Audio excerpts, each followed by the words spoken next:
The iPhone 5C isn't just the lower end of Apple's two new flagship smartphones. It's the intended replacement of the iPhone 5, meaning you won't be able to find the older phone on the shelves for too much longer. So if you're in the market for a lower-end iPhone, should you rush out and buy last year's iPhone 5? Or get a little colorful with the brand new 5C? I'm Michael Fisher with Pocket Now. Let's find out. So the party line goes that the new iPhone 5C is nothing more than an iPhone 5 in a colorful new plastic casing. To some degree that's correct, but there are plenty of differences here worth covering.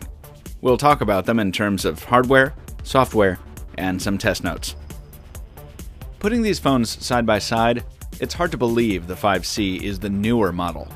Yes, we're all used to the classic style of the iPhone 5 by now, with its chamfered edges, glass end caps, and smooth aluminum backing, but despite its design being a bit old hat, it still looks much more premium than the toy-like 5C. Now, don't take us the wrong way, there's a lot to like on the 5C's build. The added customizability that comes with a choice of 5 colors is a definite plus, and we've seldom come across a plastic phone that feels as well made, partially due to the 5C's rigid steel frame lying beneath the polycarbonate.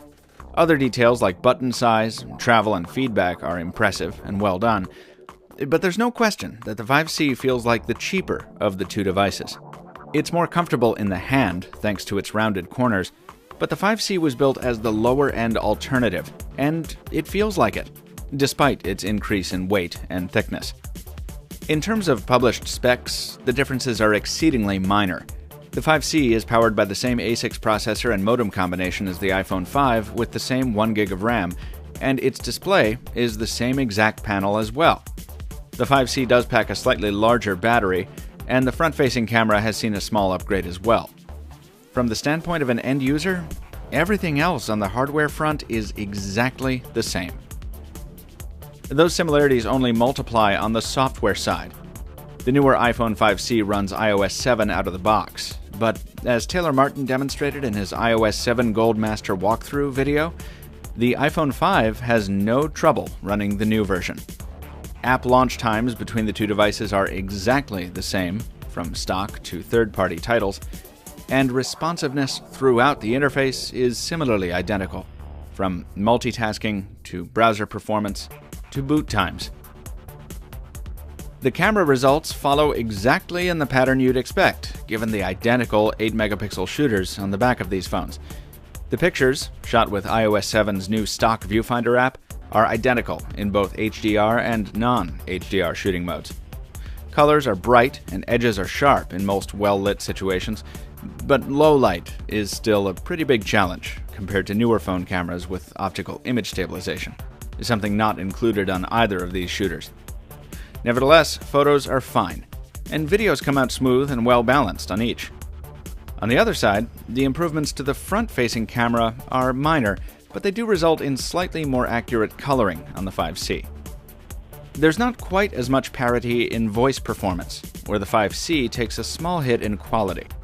People we called said we came across slightly muddier on the 5C, without as much of the crisp clearness the 5 delivered, and we experienced the same on our end.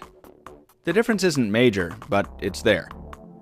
In terms of speakerphone, there's almost no difference in amplitude or clarity, which is solid on both devices, so taking in some YouTube videos or Spotify tracks with the loudspeaker shouldn't be a problem with either device.